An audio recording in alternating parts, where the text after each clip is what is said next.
Sun டிவில நல்லா போயிட்டு இருக்க இனியா சீரியல் முடிய போற செய்தி தான் ஒட்டுமொத்த சீரியல் ரசிகர்களையும் மிகப்பெரிய அதிர்ச்சியும் சோகத்தையும் உள்ளாக்கியிருக்கு. நல்லா போயிட்டு இருக்க சீரியல் ஏன் முடிய போகுது, எப்போ முடிய போகுது அப்படின்றத பத்தி இந்த வீடியோல இப்போ நம்ம தெளிவா பார்க்கலாம். சன் டிவில பிரைம் டைம்ல மக்கள் மத்தியில நல்ல வரவேற்பு பெற்று வெற்றிகரமா ஒளிபரப்பாயிட்டு வர சீரியல் தான் இனியா. இந்த சீரியல்ல வர நடிகை ஆலியா மானசாவுக்கு எக்கச்சக்கமான ரசிகர்கள் ராஜா ராணி சீரியல்ல இருந்து இருந்துட்டு இருக்காங்க. இன்னும் சொல்ல போனா ராஜா ராணி சீரியலுக்கு அப்புறம் ஆலியா மானசா நடிக்கிறதுனால மிகப்பெரிய எதிர்பார்ப்பு இருந்துச்சு. இந்த சீரியலும் ஸ்டார்டிங்ல இருந்து இப்ப வரைக்கும் விறுவிறுப்புக்கு பஞ்சமே இல்லாம போச்சுன்னு தான் நம்ம சொல்லி ஆகணும். மேலும் இந்த சீரியல் 2022 டிசம்பர் மாதம் ஸ்டார்ட் பண்ணி இது வரைக்கும் கிட்டத்தட்ட 600 எபிசோடுக்கு மேல ஒளிபரப்பாக்கி இருக்க நிலையில இன்னும் ஒரு சில வாரத்தோட சீரியல் முடிய போறதா ஒரு அதிர்ச்சியான தகவல் வந்துட்டு இருக்கு. இதுக்கான காரணம் சன் டிவில அடுத்தடுத்து பல புது சீரியல்கள் வரப்போறனால இந்த சீரியலை முடிவுக்கு கொண்டு வர போறதா சொல்லப்பட்டிருக்கு. என்னதான் இந்த சீரியல் டிஆர்பி ரேட்டிங்ல நல்ல ரேட்டிங் எடுத்துட்டு வந்தாலும் ஒரு சில காரணத்திற்காக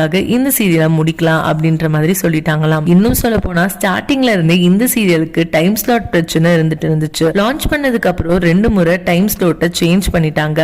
இப்ப வரைக்கும் பிரச்சனையா தான் போயிட்டு இருக்குன்னு சொல்லணும். மேலும் இந்த சீரியலுக்கு ரசிகர்கள் கிட்ட இருந்து ரொம்ப நல்லாவே ரெஸ்பான்ஸ் இருக்கனால சீரியல் இப்போ முடிக்காதீங்க அப்படின்ற மாதிரி ரசிகர்கள் சோசியல் மீடியால தொடர்ந்து கேட்டுட்டு வந்துட்டு இருக்காங்க. சோ இந்த வீடியோ பார்த்துட்டு இருக்க நீங்க இனியா சீரியல் முடிய போறத பத்தி நீங்க என்ன நினைக்கிறீங்க அப்படின்னு விக்ரம் இனியா ஜோடி எந்த அளவுக்கு பிடிக்கும் அப்படின்னு உங்களுடைய கருத்துக்களை கீழே உள்ள கமெண்ட் செக்ஷன்ல ஷேர் பண்ணுங்க. மேலும் இது போன்ற இன்ட்ரெஸ்டிங்கான அப்டேட்ஸ் தெரிஞ்சுக்க நம்ம சேனலை மறக்காம சப்ஸ்கிரைப் பண்ணிக்கோங்க.